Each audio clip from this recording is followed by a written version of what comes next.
মানে নাস্তিকরা যত নাস্তিকতা করুক, এদের ব্যাপারে কোনো অ্যাকশনে যাওয়া যাবে না।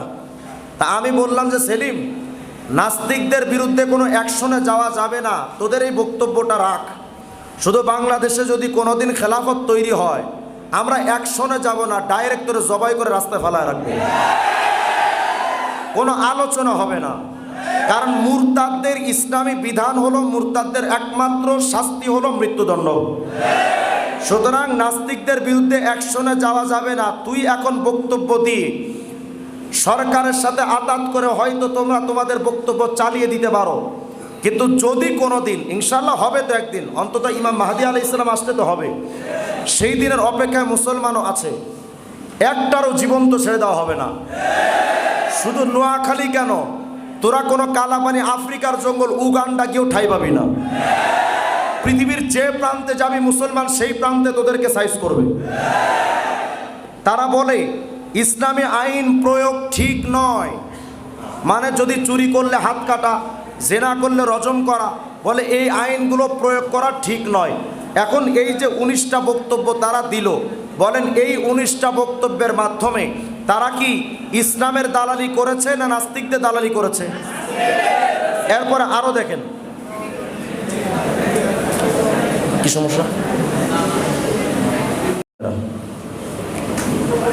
আল্লাহ পাকের বড় মেহেরবানি যে এমন একটা দামি মজলিসে আল্লাহ পাক আমাদেরকে আসার তৌফিক দিয়েছেন। এজন্য আল্লাহ পাকের কাছে শুকরগুজার হচ্ছে, সবাই পড়ি আলহামদুলিল্লাহ। হুব্বে রাসূল সাল্লাল্লাহু আলাইহি ওয়াসাল্লাম আজকের এই কনফারেন্স আমি মনে করি বাংলাদেশের প্রত্যেকটা গ্রামে হওয়া দরকার। আমি এক সময় খুব ওয়াজ করতাম, তো এই বছর ওয়াজ নসিহতটা বাদ দিয়ে ফেলছি। কারণ মানুষের ইমানই যদি ঠিক না থাকে, তাহাজ্জুদের বয়ান দিয়ে আমি কী করব? এজন্য ওয়াজ নসিহত আগের মতো কিছুটা কমিয়ে শুধু ফেরাকে বাতিলার উপরে আলোচনা করছি। আর আমি মনে করি প্রত্যেকটা গ্রামে, প্রত্যেকটা মহল্লায়, প্রত্যেকটা এরিয়ার ভেতরে এই ধরনের প্রোগ্রাম করে জাতিকে ইমান হেফাজতের আলোচনা দেওয়া দরকার।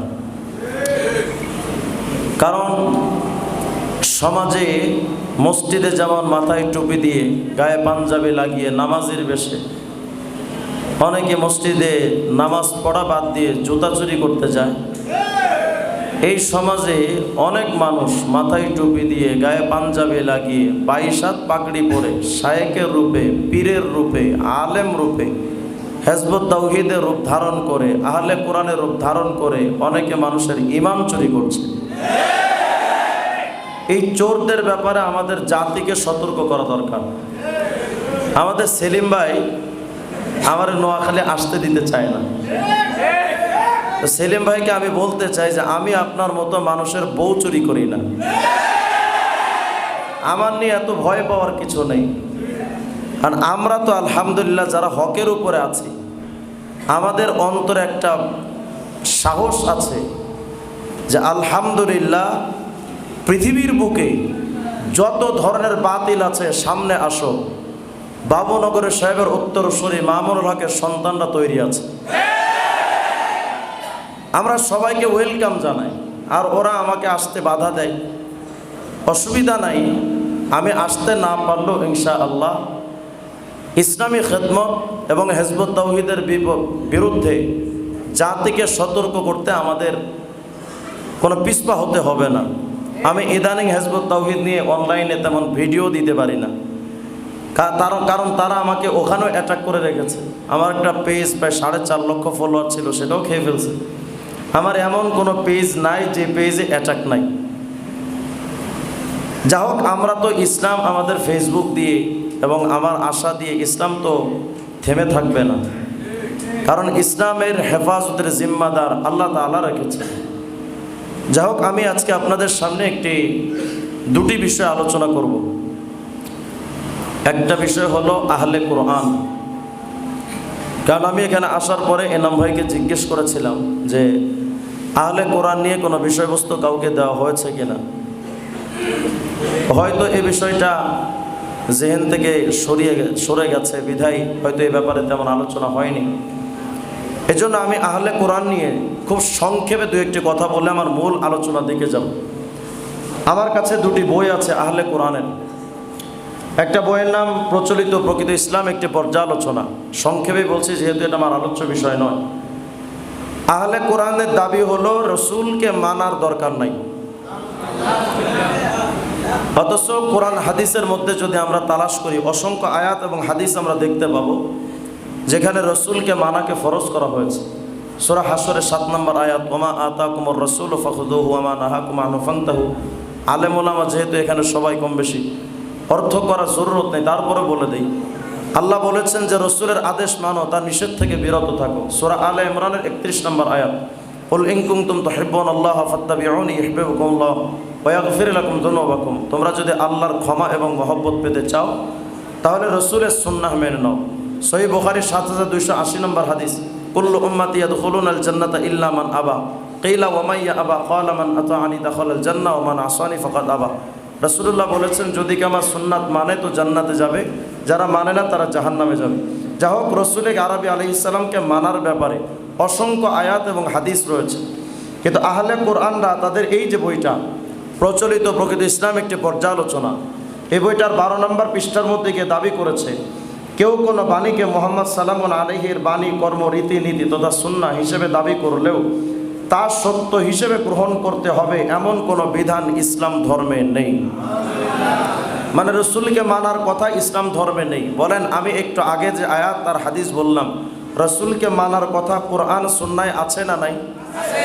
যারা বলে রসুলের মানার কথা কোরআন সুন্নায় নাই, তারা কি আহলে কোরআন না আহলে শয়তান? সত্যবাদী না মিথ্যাবাদী? দেখেন, আরো আশ্চর্য হবেন, তাদের আর একটা বই আছে আমার কাছে। এই বইটা মজ বাশারের লেখা, অর্থাৎ মোহাম্মদ জামিলুল বাশার, নাম হলো ধর্ম সংস্কার। এটাও আহলে কোরআনের বই। তাদের এই বইটার 22 নম্বর পৃষ্ঠার মধ্যে দাবি করেছে রসুলের হাদিস কোরআনের পাশাপাশি নবীর হাদিস মানা এটা শিরিক। কি বলছে দেখেন, বলে ঐশী গ্রন্থ তথা কোরআনের ব্যাখ্যা কোরআন গ্রন্থ নিজেই, এর সঙ্গে হাদিস, ফিকহ, উপনিষদ, টেস্টামেন্ট ইত্যাদি 2 নম্বরই মনুষ্য রচিত গ্রন্থের শরিক করার অর্থই স্বয়ং আল্লাহর সাথে শরিক করা, যা ক্ষমার অযোগ্য। মানে কোরআনের পাশাপাশি হাদিস মানা এটা আল্লাহর সাথে শিরিক করা। বলেন, এরা সত্যবাদী না মিথ্যাবাদী? আপনারা যদি দেখেন সূরা বাকারার 125 নম্বর আয়াত, আল্লাহ পাক বলেছেন ওয়াহিদনা ইলা ইব্রাহিম ওয়া ইসমাঈল আন তাহিরা বাইতিয়া লিতাইফিনা ওয়াল আকিফিনা ওয়ার রুকাই সুজুদ। আল্লাহ বলেন, আমি ইব্রাহিম আর ইসমাইলকে হুকুম করলাম যে আমার ঘরকে তোমরা তাওয়াফকারী, এতেকাফকারী, রুকু সেজদাকারীদের জন্য পবিত্র করো। তাহলে আল্লাহ তাআলা ইব্রাহিম এবং ইসমাইলকে আলাইহিস সালামকে আল্লাহ পাক বাইতুল্লাহ তথা কাবা শরীফকে নিজের ঘর বলে দাবি করেছেন স্বয়ং আল্লাহ। দলিল সূরা বাকারা 125 নম্বর আয়াত। আহলে কোরআনরা তাদের এই বইটার 259 নম্বর পৃষ্ঠা দেখেন, মজবাসা 259 নম্বর পৃষ্ঠায় বলেছে কাবা আল্লাহর ঘর নয়। বলেন, এরা সত্যবাদী না মিথ্যাবাদী? আরো দেখেন, এই বইটার 260 নম্বর পৃষ্ঠায় দাবি করেছে, বলেন তো, আমরা যখন নামাজ আদায় করব কোন দিকে ফিরে? কাবার দিকে ফিরে। কাবা, বাইতুল্লাহ হলো মুসলমানের কাবা। দলিল কি? সূরা বাকারা 149 নম্বর আয়াত, ওমিন হাইতু খরাজতা ফাওয়াল্লি ওয়াজহাকা শাতরাল মসজিদিল হারাম ওমিন হাইতু খরাজতা আই তাওয়াজ্জাহতা। আল্লাহ বলেছেন, রাসূল আপনি যেদিক থেকে মুখ করেন মসজিদে হারাম তথা বাইতুল্লাহ দিকে ফিরে আপনি সেই দিকে মুখ করেন। তাহলে নামাজ আদায়ের সময় বাইতুল্লাহ দিকে ফিরে নামাজ আদায় করার হুকুম রাসূলুল্লাহকে দিয়েছেন কে? আল্লাহ। কিন্তু আহলে কোরআনের দাবি দেখেন, বলে নামাজ বা পাপ পুণ্য কর্মের কোনো দিক বা প্রচলিত কিবলার উপর নির্ভর করে না, বাধ্যবাধকতাও নেই। মানে নামাজের জন্য কিবলামুখী হওয়া এটা জরুরি নয়। অতএব যে কোনো লোক বা জামাত যে কোনো সময় যে কোনো দিকে ফিরে নামাজ আদায় করায় কোরআন গ্রন্থে কোনোই বাধা নিষেধ নেই। মানে আপনি উত্তর দিকে ফিরেও নামাজ পড়তে পারবেন, দক্ষিণ দিকে ফিরেও নামাজ পড়তে পারেন। তা আমি বললাম, যদি ঠিকই আপনাদের কথা মেনে আমরা উত্তর দিকে ফিরি, তো ফিরবো কিভাবে জানেন? উত্তর দিকে ফিরবো আর দক্ষিণ দিকে পা করে তোমাদের মুখে লাথি দিয়া আর পিঠের চামড়া তুলে মুসলমান এরিয়া থেকে তোমাদের বিতাড়িত করে ছাড়বে। আর মুসলমানদের সাথে ইসলাম বিদ্বেষীদের কোনো আপোষ হতে পারে না।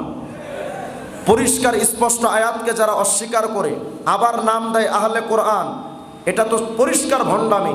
ইসলামের সাথে যে বিষয়গুলো যায় না সেই বিষয়গুলো ইসলামিক সংগঠন নাম ধারণ করে যারা দাবি করবে, তারা যারা আপনারা বলেন আমরা গণতান্ত্রিক দেশ, আমরা স্বাধীন বাংলাদেশের নাগরিক, এদেশে সবার কথা বলবার অধিকার আছে।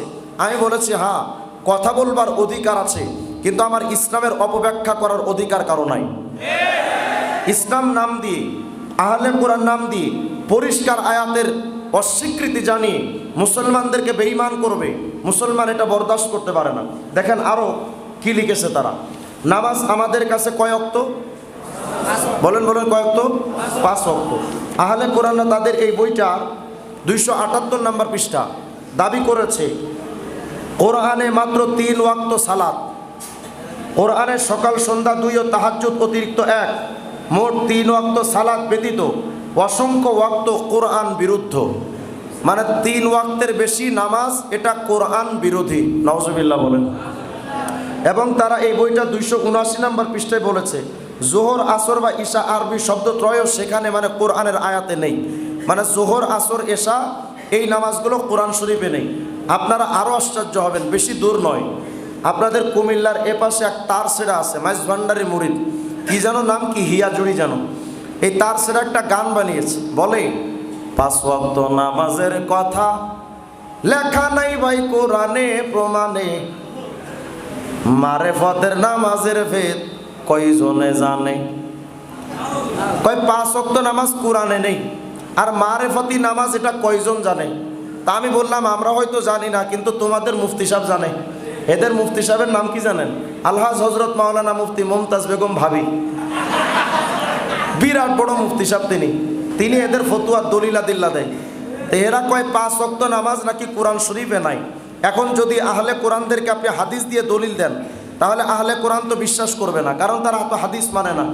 এখন যদি আমাদের দলিল কোরআন শরীফে থাকে, আমি এখন আপনাদের 2-1টা দলিল বলবো, এই দলিলটা জানার পর কোনো আহলে কোরআন যদি এদিকে এসে মুসলমানদের বিভ্রান্ত করার জন্য নামাজকে যদি 3 ওয়াক্ত বলে কোনো মুসলমানকে দাওয়াত দেয়, আসলেই কোনো কথা বলবেন না, ডাইরেক্ট জুতা দিয়ে পিটাবেন। কোনো আলোচনা হবে না, ওর কোনো কথাই শুনতে চায় না, ডাইরেক্ট ওর মুখের দাঁত আর আমাদের হাত, এর বাহিরে আর কোনো কথা হবে না। 5 ওয়াক্ত নামাজের দলিল কোরআন শরীফে অনেকে খুঁজে পায় না। চলেন তো দেখি 5 ওয়াক্ত নামাজ আছে কিনা। সূরা হুদের 114 নম্বর আয়াত আল্লাহ বলেছেন আকিমিস সালাতা তরাফাই নাহার ওয়া যুলাফাম মিনাল লাইল, রাতের দিনের 2 অংশে তোমরা নামাজ কায়েম করো। আল্লাহর বাণী, দিনের 2 অংশে তোমরা নামাজ কায়েম করো। বলেন তো আমরা দিনের মধ্যে 2 ওয়াক্ত যে নামাজ পড়ি, এই নামাজটা কোন কোন ওয়াক্ত? জোহর আসর, আরও অনেক ব্যাখ্যা আছে, শুধু এটা ধরেন না, জোহর আসর। আল্লাহ বলছেন দিনের 2 অংশে নামাজ পড়ো, তাহলে জোহর পেলাম, আসর পেলাম। আল্লাহ বলছেন ওয়া যুলাফাম মিনাল লাইল, রাতের প্রান্ত ভাগে মানে শুরু লগ্নে নামাজ কায়েম করো। রাতের শুরুতে আমরা যে নামাজটা পড়ি কোন নামাজ? মাগরিব। তাহলে জোহর পেলাম, আসর পেলাম, মাগরিব পেলাম। সূরা নূরের 58 নম্বর আয়াত আল্লাহ বলছেন ইয়া আইয়ুহাল্লাযীনা আমানু লিয়াস্তাযিনকুমুল্লাযীনা মালাকাত আইমানুকুম ওয়াল্লাযীনা লাম ইয়াবলুগুল হুলুমা মিনকুম 3 মাররাত মিন ক্বাবলি সালাতিল ফজর। কোন নামাজ? বলেন না কোন নামাজ? ফজরের নামাজ। তাহলে আমরা আগে পেয়েছিলাম জোহর, আসর, মাগরিব, এখানে পেলাম ফজর, বাকি থাকলো কোন নামাজ? এশা। এখন আগে তো আমরা জোহরের নামাজ পেয়েছিলাম, কিন্তু সূরা নূরের 58 নম্বর আয়াতে জোহরের নামাজের কথা আল্লাহ এক্সট্রা আবার বলেছেন ওয়াহিনা তাদাউনা সিয়াবাকুম মিনাজ যহিরা। কোন নামাজ? জোহর। যাই হোক, আমাদের বাকি ছিল শুধু এশার নামাজ। দেখেন তো এশার নামাজ আছে কিনা। সূরা নূরের 58 নম্বর আয়াত আল্লাহ বলছেন ওয়া মিন বাদি সালাতিল ইশা। কোন নামাজ? এশার নামাজ। এখন আমি আপনাদের কাছে জানতে চাই, বলেন তো 5 ওয়াক্ত নামাজের দলিল কোরআন শরীফে আছে না নাই? যদি বলেন তো আপনি 2-3 আয়াত থেকে দলিল দিলেন, একই আয়াতে নাই, সেটাও যদি আমরা খুঁজি তাহলে সেটাও দলিল পাবো। দেখেন সূরা ইসরার 78 নম্বর আয়াত আল্লাহ বলেছেন আকিমিস সালাতা লিদুলুকিশ শামসি ইলা গাসাকিল লাইল ওয়া কুরআনাল ফজর। এই আয়াতের মধ্যে 5 ওয়াক্ত নামাজ আছে। কিভাবে? আল্লাহ বলছেন যে সূর্য যখন ঢলে যায় তখন তোমরা নামাজ কায়েম করো। দেখেন তো সূর্য ঢলে কয়বার? এই যে পূর্ব দিগন্ত থেকে সূর্য উদয় হলো, হয়ে মাথা বরাবর আসলো, এখন তো প্রথম ঢলার পালা। মাথার উপর থেকে যখন ঢলে যায় কোন নামাজ? বলেন বলেন কোন নামাজ? এই সূর্যটা ঢলে আসলো এখানে, এখান থেকে আর একটা ঢলা দিবে ডুবে যাওয়ার জন্য। যখন এই দ্বিতীয় ঢলাটা দিবে কোন নামাজ? বলেন না বলেন না কোন নামাজ? এই সূর্যটা যখন একেবারে অন্ধকারে ঢলে যাবে কোন নামাজ? তাহলে সূর্য ঢলার মধ্যে আছে কয় ওয়াক্ত? 3 ওয়াক্ত, যোহর আসর মাগরিব। আল্লাহ বলছেন ইলা গাসাকিল লাইল, রাত্রটা যখন একটু গভীর হয় কোন নামাজ? এশার নামাজ। তাহলে যোহর আসর মাগরিব এশা পেলাম। আল্লাহ বলেন ওয়াকুরআন আল ফজর, কোন নামাজ? ফজরের নামাজ। তাহলে এখন আমাকে বলেন তো 5 ওয়াক্ত নামাজ কোরআন শরীফে আছে না নাই? এরপরে যে আহলে কোরআনরা 5 ওয়াক্ত নামাজ বিশ্বাস করে না, নবীর সুন্নাত মানাকে যারা বৈধ মনে করে না, কাবা কিবলা যারা মানে না, আমরা স্পষ্ট করে বলতে চাই মদের বোতলের ওপরে হালাল লেখা থাকলে ওই মদ যেমন হালাল হয়ে যায় না, শুয়োরের গোশতের ওপরে হালাল লেখা থাকলেও ওই গোশতটা যেমন হালাল হয়ে যায় না, কাফেরদের নামের শুরুতে আহলে কোরআন থাকলেও, আহলে হাদিস আহলে কোরআন থাকলেও, হিজবুত তাওহীদ থাকলেও বাস্তবে তারা মুসলমান হতে পারে না। বলেন আহলে কোরআন হিজবুত তাওহীদ মুসলমান না বেঈমান? এবার চলেন দেখি, এটা গেল আহলে কোরআনের ব্যাপার। বিস্তারিত লম্বা আলোচনা করতে গেলে আমার মূল আলোচ্য বিষয় ছুটে যাবে। আমি একটা ছোট্ট বিষয় আপনাদেরকে আগে শেয়ার করি। আমি যখন 2 বছর আগে কারাগারে গেছিলাম, তা আমাকে যেই ডিবি কার্যালয়ের প্রধান যে কার্যালয়টা মিন্টো রোডে, ওখানে আমাকে রিমান্ডে নেওয়া হয়েছিল। তো রিমান্ড চলাকালীন সময় ওখানে আমাদেরকে রাতে এক গারদে থাকতে দেয়। তো এই গারদে যখন আমি ছিলাম, ওখানে আমার সাথে একটা লোকের দেখা হলো। এই লোকটা দেখে আমি নামাজ পড়ে একেবারে বাইজিদ খান পন্নীর হার্ট অ্যাটাক নামাজের স্টাইল। হার্ট অ্যাটাক নামাজ বুঝেন না? আল্লাহু আকবার। আচ্ছা বলেন, যদি কোনো দুর্বল হার্টের মানুষ হয়, ওকে হার্ট অ্যাটাক করবে না? এই জন্য আমি নামাজটার নাম দিয়েছি হার্ট অ্যাটাক নামাজ। তা আমি দেখি আমার সামনে এভাবে নামাজ পড়ে লোকটা। তা আমি এর জিজ্ঞেস করলাম যে ভাই, আমি তো ভাবছি হয়তো আমার কারাগারে আমার সাথে লোকটার ভাড়াই দিছে কিনা হিজবুত তাওহীদ। আমি জিজ্ঞেস করলাম ভাই আপনি আসলে কি হিজবুত তাওহীদ করেন? আমার বলছে যে না হুজুর, আমি এখন করি না, আগে করতাম, যখন বাইজিদ খান পন্নী বেঁচে ছিল তখন করতাম। তা আমি তারা জিজ্ঞেস করলাম যে আপনি এখন হিজবুত তাওহীদ করেন না কেন? সে একজন সাংবাদিক, ভুয়া সাংবাদিক হিসেবে ধরা খেয়েছে।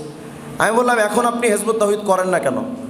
আমাকে বলছে হুজুর এখন করি না, এর পেছনে মূল কারণ হলো বর্তমানে হিজবুত তাওহীদ এটা তাওহীদের দল নয়, এটা নাস্তিকদের দল। তো আমার কাছে বিষয়টা আমার মাথায় লাগলো। আমি আসলে আগে চিন্তা যেভাবে করেছিলাম, আমি এরা যে নাস্তিকতা প্রমোট করে এভাবে আমি আগে কখনো চিন্তা করি নাই। কিন্তু তারা যে নাস্তিকদের ব্যাপারে অনেক সফট, অনেক উদার, এটা আমি জানি তাদের বই পড়ে। কিন্তু তারা যে আসলেই নাস্তিকতা প্রমোট করে এটার আমি দলিল আমি ওইভাবে বুঝতাম না। তা আমাকে আরও বলল যে এই হিজবুত তাওহীদের যে বর্তমান ইমাম সেলিম, এর সাথে রিয়াদ নামক একটা ছেলে চলে, রিয়াদুল হাসান। আমার বলে যে হুজুর এর ব্যাকগ্রাউন্ডটা তালাশ করেন তো দেখবেন নাস্তিকতা খুঁজে পাবেন। তো আমার কাছে বিষয়টা তখন মাথায় লাগলো। কারাগার থেকে আমি যখন বের হলাম, হওয়ার পর আমি প্রধান কাজ বানালাম যে হিজবুত তাওহীদের ব্যাপারে নাস্তিকদের যোগসূত্রটা আসলে কি, এটা আমাকে বের করা দরকার। খুব খেয়াল করেন, প্রত্যেকটা শব্দ মনোযোগ দিয়ে শুনতে হবে। তা আমি কারাগার থেকে বের হয়ে আমি ওদের বইগুলো, ওদের প্রায় 40টা, এখন আমার কাছে প্রায় 50টার উপর বই আছে ওদের, সেই সময় 40টা বই ছিল। আমি ওদের সব বইগুলো বের করলাম। বের করে আমি যে জিনিসটা দেখে অবাক হলাম, বাইজিদ খান পন্নীর মতবাদের সাথে বর্তমান হিজবুত তাওহীদের মতবাদের অনেক ক্ষেত্রে মিল নাই। যদি বলেন কেন, স্পষ্ট একটা প্রমাণ দেখেন। বাইজিদ খান পন্নী কিন্তু জুমার নামাজ পড়তে নারাজ। বাইজিদ খান পন্নী কিন্তু জীবনে কখনো জুমার নামাজ পড়ে নাই, এবং বাইজিদ খান পন্নী মৃত্যুর আগ পর্যন্ত জুমার নামাজ পড়ে নাই। কারণ বাইজিদ খান পন্নীর চেতনা ছিল যে যতদিন পর্যন্ত খেলাফত কায়েম না হবে ততদিন পর্যন্ত জুমার নামাজ পড়া এটা জায়েজ নাই। তার একটা বই আছে বিশ্বনবীর ভাষণ, আমার গাড়িতে আছে বইটা। ওই বইয়ের মধ্যে স্পষ্ট করে লিখেছে। তো যা হোক, এখন তো হিজবুত তাওহীদের সেলিমরা নামাজ পড়ে, জুমার নামাজ। আমি বোঝাতে চাচ্ছি এই দলিলটা দিয়ে যে তারা অনেক ক্ষেত্রে বায়েজিদ খান পন্নীকেও মানে না। তা আমি দেখলাম যে বায়েজিদ খান পন্নী যতদিন বেঁচে ছিল, এই 2012 সালের আগ পর্যন্ত বইয়ের চেতনা কেমন ছিল, এর পরে যে বইগুলো বের হয়েছে এই বইগুলোর বক্তব্য কেমন, আমি দেখে তো অবাক। 2012 সালের পরবর্তীতে হিজবুত তাওহীদের থেকে যত বই বের হয়েছে প্রত্যেকটা বই নাস্তিকতা, একেবারে পুরাটা নাস্তিকতা। এখন প্রশ্ন হলো, তারা তো আল্লাহ রসুলের কথা কয়, ইসলামের কথা কয়, এর ব্যাপারে আমি প্রমাণ পেশ করতে গেলে আমার লম্বা টাইমের দরকার। আমি ওদের নিয়ে একটা বই লিখেছি এ ব্যাপারে, হিজবুত তাওহীদ নাস্তিকতার নতুন রূপ। এরা যে কেন নাস্তিক, কিভাবে নাস্তিক, আল্লাহ রসুলের কথা কেন কয়, টোটালটা এর মধ্যে দেওয়া আছে। আমি বোঝাতে চাচ্ছি, ভিডিওর আলোকে আমি একটা ভিডিওতে এটা তথ্য পেশ করেছিলাম কিছুদিন আগে। নাস্তিক মুফাসসিল ইসলামকে আপনারা চিনেন। নাস্তিক মুফাসসিলের 2021 সালে একটা সিক্রেট ভিডিও ভাইরাল হয়েছিল, যেখানে নাস্তিক মুফাসসিল তার সহপাঠীদেরকে বলছে, দেখো আমাদের নাস্তিকদের তো কোনো দেশ নাই, আমাদের কোনো জাতি নাই, আমাদের থাকার জায়গাও নাই, আমরা প্রতিষ্ঠিত না। আমরা যদি প্রতিষ্ঠিত হতে চাই নাস্তিকরা, তাহলে আমাদেরকে একটা কৌশল অবলম্বন করা লাগবে। কৌশলটা কি? বলে মৌলবাদীদের মতো করে আর একটা দল খোলা লাগবে। মানে মাথায় টুপি, গায়ে পাঞ্জাবি দেওয়া ইসলামিক নামধারী একটা দল খোলা লাগবে। এদের কাজ কি? এরা ওপরে ওপরে তা আল্লাহ রসুলের কথা বলবে, ইসলামের কথা বলবে, কিন্তু বাস্তবে তারা নাস্তিকদের মতবাদকে প্রচার করবে। তো এই ভিডিওটা আমার কাছে আসলো, তখন আমার মাথায় একটু ঢুকলো। কিছুদিন পরে দেখলাম নাস্তিক আসাদ নূরের সাথে হিজবুত তাওহীদের আসাদ আলীর একটা রেকর্ড আমার কাছে পৌঁছেছে।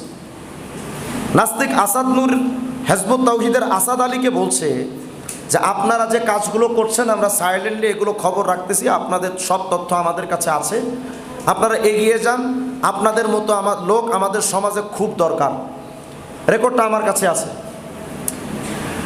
এর কিছুদিন পরে আবার গত 1 বছর আগে আমাদের ওই যে একজন রকেট হুজুর আছে না, এই রকেট হুজুরের একটা বক্তব্যকে কেন্দ্র করে একটা ঝামেলা হলো।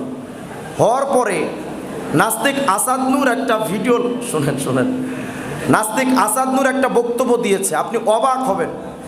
নাস্তিক আসাদ নূরের বক্তব্য হলো, বলছে যে আমরা মুসলমানদের যে সমস্ত সেন্সিটিভ জায়গা, অর্থাৎ আল্লাহ, রসুল, ইসলাম, এই ব্যাপারে কথা বলা বন্ধ করে দিব যদি তারা, অর্থাৎ মুসলমানেরা হিজবুত তাওহীদ, কাদিয়ানি, শিয়া এদেরকে কথা বলার অধিকার দেয়। মানে এদের বাক স্বাধীনতার অধিকার যদি থাকে, তাহলে আমি নাস্তিক আসাদ নূর, আমি আল্লাহর বিরুদ্ধেও বলবো না, রসুলের বিরুদ্ধেও বলবো না, ইসলামের বিরুদ্ধে বলবো না। ভাবেন তো আপনি বিষয়টা কত গভীরতায় পৌঁছেছে, একটু ভাবেন। নাস্তিক মুফাসসিল বলে যে একটা ইসলামিক দল খোলা লাগবে যারা আল্লাহ রসুলের কথা বলবে, বাস্তবে নাস্তিকতা প্রমোট করবে। হিজবুত তাওহীদের আসাদ আলীর কাছে রেকর্ড পাঠাচ্ছে আসাদ নূর, নাস্তিক আসাদ নূর, যা আপনারা কাজ করে যান, আমরা এগিয়ে, আমরা আপনাদের সাথে আছি। এদিকে নাস্তিক আসাদ নূর আবার বলে যে আমরা আল্লাহ রসুলের বিরুদ্ধে কথা বলবো না, তবে শর্ত হলো কাদিয়ানি, শিয়া, হিজবুত তাওহীদের কথা বলার অধিকার দিতে হবে। তাহলে আমি জানতে চাই, এই কাদিয়ানি, এই হিজবুত তাওহীদ, এই শিয়া, এরা কি আসলে ইসলামিক দল নাকি নাস্তিকদের বানানো? আশ্চর্য হয়ে যাবেন আপনি যদি বলেন যে তারা নাস্তিকদের ব্যাপারে কি কি কথা বলে। আমি বইটার মধ্যে 19টা পয়েন্ট কোট করেছি। দেখেন তারা নাস্তিকদের ব্যাপারে কত চমৎকার কথা কয়। তারা তো বলে সব মুসলমান বেঈমান, সব মুসলমান কাফের, কিন্তু নাস্তিকদের ব্যাপারে এমনকি গত বছর তারা একটা মুক্ত মঞ্চে একটা প্রোগ্রাম করেছিল। ওখানে হিজবুত তাওহীদের সেলিম বলেছিল যে আলেমদের, এই মৌলবাদ ধর্ম ব্যবসায়ীদের কোনো জায়গা এলাকায় দেওয়া হবে না, বাংলাদেশে তাদের জায়গা হবে না, একটা বক্তব্য দিল। অথচ নাস্তিকদের ব্যাপারে তারা কি বলছে দেখেন। 19টা পয়েন্ট আমি এখানে কোট করেছি, প্রত্যেকটা বইয়ের রেফারেন্স সহ এখানে দেওয়া আছে, বলতে গেলে লম্বা টাইমের দরকার। বলছে নাস্তিকরা পরিপূর্ণ ধার্মিক।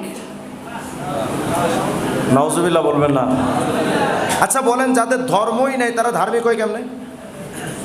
মানে হিজবুত তাওহীদের সেলিমের মাথার তার যে শীর্ষে, ও নিজে, ওর বউও জানে না। ওর বউ যদি জানতো এর রাস্তায় ছাড়তো না যে তুই ঘরে থাক।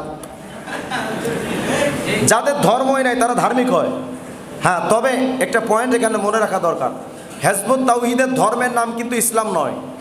আপনি কোনো জায়গায় পাবেন না যে হিজবুত তাওহীদ বলেছে ধর্মের নাম ইসলাম। তারা সব জায়গায় বলে ধর্মের নাম মানবতা। আর নাস্তিকদের বড় ধর্ম হলো মানব ধর্ম। ভালো করে বুঝেন, নাস্তিকদের ধর্মের নাম মানব ধর্ম, হিজবুত তাওহীদের ধর্মের নাম মানবতা। তাহলে এখন বলেন এরা কারা? তো হিজবুত তাওহীদ বলে নাস্তিকরা পরিপূর্ণ ধার্মিক। এমনকি 2 নম্বর তারা কয় নাস্তিকরা মুত্তাকি। নাউজুবিল্লাহ বলবেন না। জান্নাত কাদের জন্য? উইদ্দাত লিল মুত্তাকিন, জান্নাত হলো মুত্তাকিদের জন্য। এখন নাস্তিকরা যদি মুত্তাকি হয় তাহলে নাস্তিকরাও জান্নাতে যাবে? ভাবেন ভাবেন, পরিণামের দিকে তাকান। এবং তারা বলছে নাস্তিকদের দুঃখ কষ্ট বোঝা উচিত। মানে নাস্তিকরা যদি কোনো দুঃখ কষ্টে থাকে এটাও মুসলমানের বোঝা উচিত। আর নাস্তিকদের অধিকার সংরক্ষণ করা জরুরি। ওই যে নাস্তিক মুফাসসির বলেছিল আমরা যদি প্রতিষ্ঠিত হতে চাই একটা বিকল্প ইসলামিক ধারা তৈরি করা লাগবে যারা আমাদের কথা বলে আমাদের প্রতিষ্ঠিত করবে। হিজবুত তাওহীদ ওই প্রতিষ্ঠা নাস্তিকদের প্রতিষ্ঠিত হওয়ার কথাই তো বলছে, বলে নাস্তিকদের অধিকার সংরক্ষণ করা জরুরি। এবং বলে নাস্তিকদের প্রতি হিজবুত তাওহীদ আন্তরিক শ্রদ্ধা জ্ঞাপন করে। এবং ডানপন্থীরা মানে আমরা ডানপন্থীরা সমাজকে পশুর সমাজ বানিয়েছে, আর বামপন্থীরা ডানপন্থীদের থেকে সমাজ সংস্করণে অনেক এগিয়ে আছে। দেখেন নাস্তিকদের কিভাবে প্রশংসা। এবং তারা বলে বামপন্থীদের অবজ্ঞা করা যাবে না। নাস্তিকদের জন্য ধর্ম থেকে মুখ ফিরিয়ে নেওয়াটা যুক্তিসঙ্গত। তারা কিন্তু আগেই ইসলামকে ধর্ম হিসেবে মানে না হিজবুত তাওহীদ। এবং এখানে তারা বলে নাস্তিকরা যে ধর্ম থেকে মুখ ফিরিয়ে নিয়েছে, বলে এটা তাদের শুধু নৈতিক দায়িত্ব নয় বরং ধর্ম থেকে মুখ ফিরিয়ে নেওয়াটা জরুরি। এবং তারা কয় লেনিন, কার্ল মার্কস, মাও সেতুংদের ধর্মের বিরোধিতা এটা সঠিক ছিল। নাউজুবিল্লাহ বলেন না আপনারা।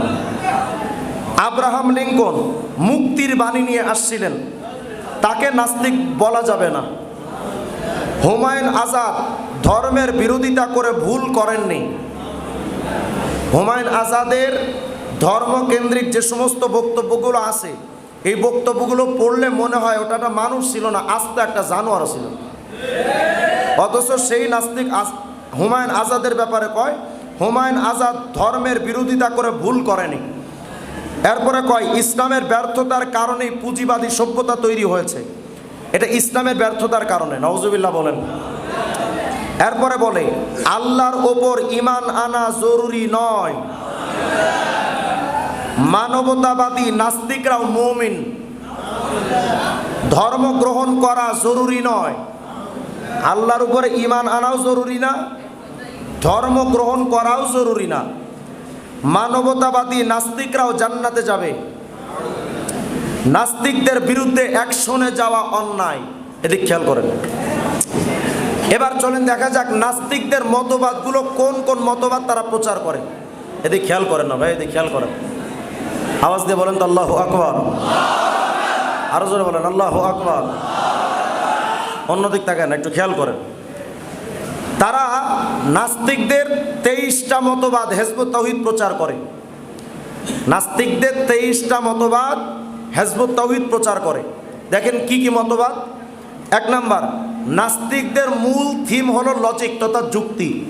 হিজবুত তাওহীদ বলে যুক্তি সব কিছুর মানদণ্ড। এমনকি তারা কয় আল্লাহর উপরে বিশ্বাস করলেও করতে হবে যুক্তির আলোকে। তারা বলে নাস্তিকরা স্রষ্টা বলতে আল্লাহ যে আছেন এটা বিশ্বাস করে না। নাস্তিকদের বক্তব্য হলো যে সব কিছু প্রাকৃতিকভাবে হয়, মানে প্রকৃতি সব কিছু করছে। হিজবুত তাওহীদ বলে নাস্তিকদের মতোই প্রকৃতির নিজস্ব শক্তি আছে বলে বিশ্বাস করতে হবে। এরপরে তারা বলে নাস্তিকদের ধর্মের নাম তো মানব ধর্ম। হিজবুত তাওহীদ বলে মানব ধর্ম বড় ধর্ম, ইসলাম ধর্ম বড় ধর্ম না, মানব ধর্ম। নাস্তিকদের মানব ধর্ম বড় ধর্ম। এবং তারা বলে ধর্মহীন সমাজ প্রতিষ্ঠার মিশন বাস্তবায়ন করতে হবে, মানে ধর্মহীন সমাজ প্রতিষ্ঠার জন্য যা যা করা দরকার এরা সবগুলো করে। মাশাআল্লাহ, নারে তাকবীর, নারায়ে তাকবীর। মাশাআল্লাহ, আমাদের মোহতারাম হারুন ইজার সাহাব হাফিজাহুল্লাহ হযরত ওয়ালা চলে আসছেন। আল্লাহ তাআলা হযরতের হায়াতে বরকত দান করেন, আল্লাহ তাআলা তার জবানে বরকত দান করেন। মাশাআল্লাহ, বসেন বসেন। হযরত নির্দিষ্ট টাইমে চলে আসবেন ইনশাআল্লাহ, একটু খেয়াল করেন সবাই। বেশ, দরজা আটকে দেন, এই দরজা আটকে দেন।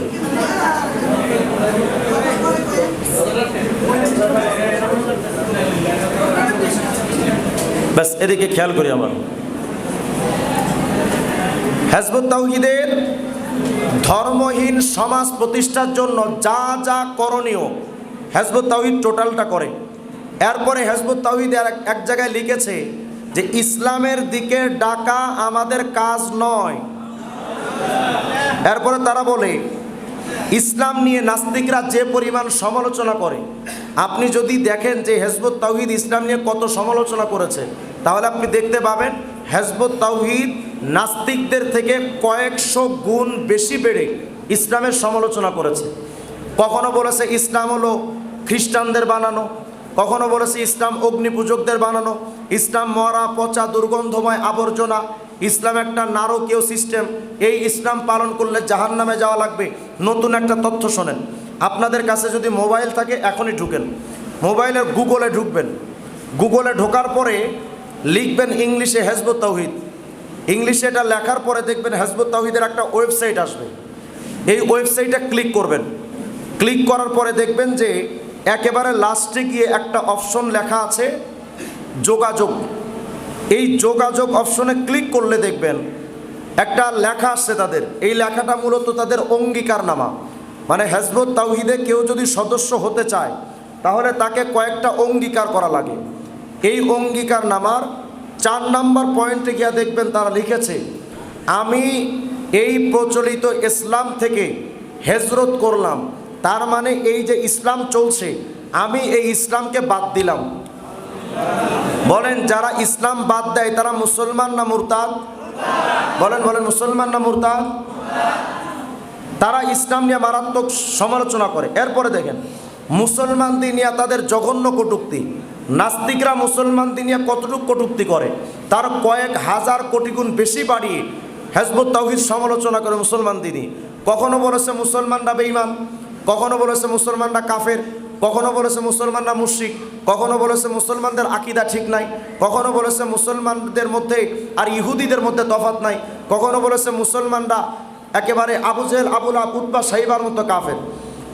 এরপরে তারা বলে আলেমদের ব্যাপারে তারা সমালোচনা করে। নাস্তিকরা আলেমদের নাম দিয়েছে ধর্ম ব্যবসায়ী, হিজবুত তাওহীদ নাস্তিক আলেমদের নাম দিয়েছে ধর্ম ব্যবসায়ী। নাস্তিকরা আলেমদেরকে বলে উগ্রবাদী, হিজবুত তাওহীদ আলেমদের বলে উগ্রবাদী। নাস্তিকরা যেই যেই পয়েন্টে আলেমদের সমালোচনা করে তার কয়েক ধাপ এগিয়ে হিজবুত তাওহীদ আলেমদের সমালোচনা করে। এরপরে দেখেন নাস্তিকদের এই যে এখন বর্তমানে একটা আলোচনা চলছে যে নুরানি মাদ্রাসা এত বেশি বাড়ছে, এজন্যই স্কুলের ছাত্র কমে যাচ্ছে। আমাদের বিভিন্ন জায়গা থেকে এই আলোচনা উঠছে। আমরা বলি যে দেখেন, নুরানি মাদ্রাসার জন্য স্কুলের ছাত্র কমেনি, বরং আপনাদের নোংরা শিক্ষা ব্যবস্থার প্রতি মানুষ থুতু নিক্ষেপ করে মাদ্রাসায় ছাত্র ভর্তি করছে। আপনারা যেই শিক্ষা ব্যবস্থার মধ্যে ট্রান্সজেন্ডার নামক এক মাইক্কা ইতিহাস তুলে ধরেন, ওই শিক্ষা ব্যবস্থা মুসলমানের সন্তান ওই শিক্ষা পড়তে পারে না। আপনারা শিক্ষা ব্যবস্থা সংস্কার করেন, তাহলে দেখবেন যে ঠিক আপনাদের দিকে ছাত্ররা ঝুঁকবে। বর্তমানে এই যে ট্রান্সজেন্ডার চালু করা হয়েছে, ট্রান্সজেন্ডার মানে কি? আমাদের যে সমস্ত বুদ্ধিজীবী বাংলাদেশে আছে, বিরাট বড় বড় বুদ্ধিজীবী, এদের মাথায় এত বুদ্ধি, চুল পড়ে একেবারে পুরা মাথাটা পিতলের বদনার মতো হয়ে গেছে। এত বড় বড় বুদ্ধিজীবীরা কয় যে ট্রান্সজেন্ডার মানে হলো হিজড়া। এ কত বড় মূর্খতা! আমরা তো ইংলিশে পাণ্ডিত্য অর্জন করি নাই, এরপরও তো বুঝি থার্ড জেন্ডার মানে হিজড়া। তো ট্রান্সজেন্ডার মানে কি? ট্রান্সজেন্ডার মানে হলো মাজ্ঞাপোলা। কি মাজ্ঞাপোলা বুঝেন না?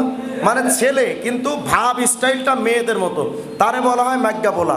তো বলেন, এই যে একটা ফালতু একটা ব্যবস্থা, ফালতু একটা শিক্ষা, লেখালেখি, এগুলো কোন মুসলমানের সন্তান পড়বে? এর জন্য আজকে কিছু কিছু মানুষের চুলকানি শুরু হয়েছে। তারা নুরানি শিক্ষা ব্যবস্থার বিরুদ্ধে তারা হস্তক্ষেপ করতে চায়।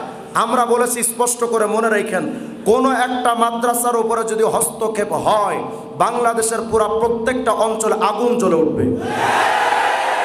আপনারা এটা ভাববেন না যে বাবুনগরী তো নাই, মামুনুল হক তো কারাগারে। যদি আপনারা এটা ভাবেন যে তারা নাই, ফাঁকা মাঠে গোল দিব, আল্লাহর কসম করে বলি, বাংলাদেশে বাবুনগরীর একজন উত্তরসূরি জিন্দা থাকতে, মামুনুল হকের একটা ছাত্র জিন্দা থাকতে তোমাদের স্বপ্ন পূরণ হবে না। মাদ্রাসা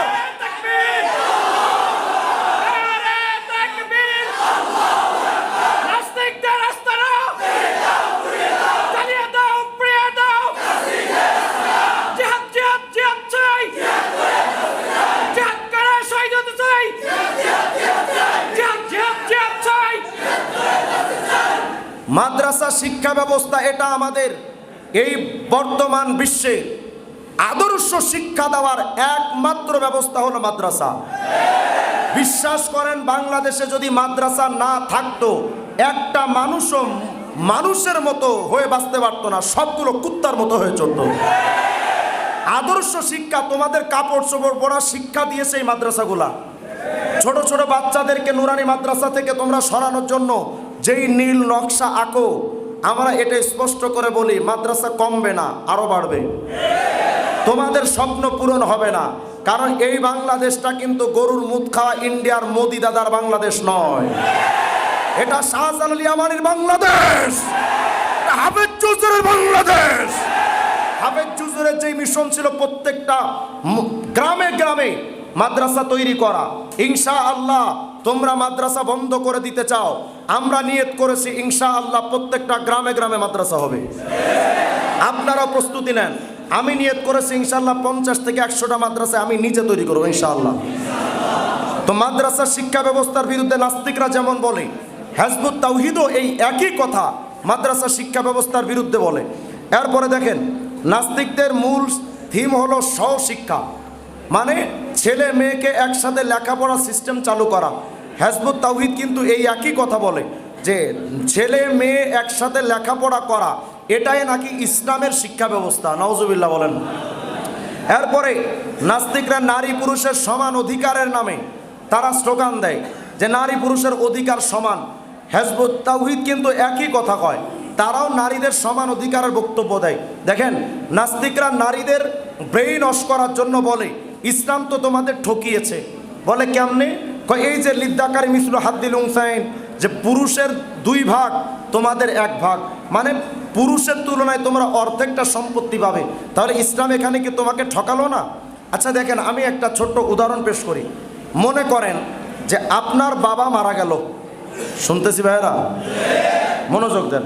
মনে করেন আপনার বাবা মারা গেল, বাবা মারা গিয়ে 2টা ছেলে রাখলো, একটা মেয়ে রাখলো। বাপের 1 লক্ষ টাকার সম্পত্তি ছিল। এই 1 লক্ষ টাকার সম্পত্তি, মনে করেন 1.5 লক্ষ টাকার সম্পত্তি ছিল। এই সম্পত্তি রেখে বাপ যখন মারা গেল, 1 লক্ষ টাকা ধরেন, তো 1 লক্ষ টাকা রেখে বাপ যখন মারা গেল, ছেলে যদি পায় 50,000, মেয়ে পাবে কত? 25,000। ভালো মনোযোগ দিয়ে শোনেন, ছেলে যদি পায় 50, মেয়ে পাবে 25। আচ্ছা, ছেলে 50 পেল, মেয়ে 25 পেল। এই মেয়েটা যতদিন পর্যন্ত বিয়ে হবে না, এই মেয়েটার টোটাল খরচের জিম্মাদারি কার? ভাইয়ের। তাহলে এই মেয়েটা যে 25,000 পেল, এই মেয়েটার যত ব্যক্তিগত খরচ ওই 25,000 থেকে হবে না 50,000 থেকে হবে? ভাইয়ের 50,000 থেকে। আচ্ছা, এই ভাইয়ের 50,000 থেকে বিয়ে হওয়ার আগ পর্যন্ত বোন খেয়ে ফেললো 10,000, ভাইয়ের থাকলো কত? 40,000। বোনের আছে কত? 25,000। আচ্ছা, এই মেয়েটার যখন বিয়ে হবে, এই মেয়েটাকে বিয়ে করার সময় তার স্বামী মোহরানা দিল 25,000। কত হলো বলেন? বাপের থেকে পেল 25, মোহরানা পেল 25, হলো কত? 50। ভাইয়ের আছে কত? 40। এই ভাইটা যখন একটা মেয়েকে বিয়ে করবে, তখন ওই মেয়েটাকে মোহরানা দিল 25,000, থাকলো কত? আর কত হয় না, থাকলো কত? 15,000। মেয়ের আছে কত? 50। ছেলের হলো কত? আচ্ছা এখন বলেন তো, ইসলাম কি মেয়েদের ঠকালো না জিতালো? তাহলে এখন প্রশ্ন হলো, আপনি এভাবে যদি আরো টানতে যান, লম্বা টাইমের দরকার। এই মেয়েটা যখন তার স্বামীর ঘরে যাবে, তার টোটাল খরচ তার স্বামীর, মেয়ের কিন্তু 1 পয়সা খরচ নাই। আবার ওই ছেলেটা যখন একটা বিয়ে করে বউ আনবে, ওই বউয়ের খরচও কিন্তু ছেলের ছিল 15,000। বউর পেছনে যদি আবার কসমেটিক্স, আইলাইনার, মাস্কারা, লিপস্টিক কিনতে যায়, ও 15,000 শেষ। ছেলের আছে কত? 0, মানে ছেলে এখন ফইননি। আর মেয়ের আছে কত? 50,000। এখন বলেন, ইসলাম কি মেয়েদের ঠকালো না জিতালো? এখন প্রশ্ন হলো, তো ছেলেকে যে ঠকালো ইসলাম? না, ছেলেকে ঠকায়নি। এই ছেলেটা ব্যাপকভাবে কাজ করতে পারবে, ব্যাপকভাবে চাকরি করতে পারবে, কিন্তু মেয়ে চাকরি করতে পারবে কিন্তু ব্যাপকভাবে না। তার একটা সীমাবদ্ধতা আছে। তার বোরখার মধ্যে থেকে, পর্দা পুশিদার মধ্যে থেকে সে কাজ করতে পারবে হেফাজতের সাথে। ওই হেফাজতের সাথে যখন সে কাজ করবে, তখন কিন্তু সে ওই বেতনটা পাবে না যেই বেতনটা ছেলে পাবে। তাহলে ওই চাকরি করার পর ছেলেটা বিরাট ইনকাম করতে পারবে, কিন্তু মেয়ে ওই অনুযায়ী পারবে না। তাহলে ইসলাম ওই দিক থেকে ছেলেদের জিতিয়েছে, এই দিক থেকে ইসলাম মেয়েদেরকে জিতিয়েছে। তাহলে ইসলামকে সমতা রক্ষা করে নাই। এখন যদি কোনো নাস্তিক্যবাদ বলে ইসলাম মেয়েদের ঠকালো, বলেন ওরা কি বুদ্ধিজীবী নাকি অথর্ব? তো ইসলাম নারীদেরকে কিন্তু ঠকায় না। আর নারীদের সমান অধিকারের বক্তব্য দিয়ে নাস্তিকরা নারীদেরকে প্রমোট করে সামনে এগিয়ে দিতে চায়। ইসলাম আলেম ওলামারা নারীদের সম্মান দিয়ে বোরকা পরিয়ে ঘরের মধ্যে যত্ন সহকারে রাখে, আর ওরা ঘর থেকে বাইর করে টেম্পুর ড্রাইভার বানায়। দেখেন, নাস্তিকদের মতো হিজবুত তাওহীদও বলে নারীদের পুরুষের অধিকার সমান নিশ্চিত করতে হবে, নারী নেতৃত্বের পক্ষ অবলম্বন। মানে নাস্তিকরা যেমন বলে নারী নেতৃত্ব সামনে আনাতে হবে, হিজবুত তাওহীদ একই কথা কয়, নারী নেতৃত্ব নাকি নবী নারী মহিলাদেরকে নাকি নেতৃত্ব দিয়েছেন। নাউজুবিল্লাহ বলে না, অথচ কোনো নারীকে নবী আলাইহিস সালাম নেতৃত্ব দেননি। এরপরে আপনারা জেনে থাকবেন, আগামী 50 বৎসরের ইতিহাসে বর্তমানের বিভিন্ন সংস্থা থেকে বলা হচ্ছে, আমেরিকান বিভিন্ন, মানে যে সমস্ত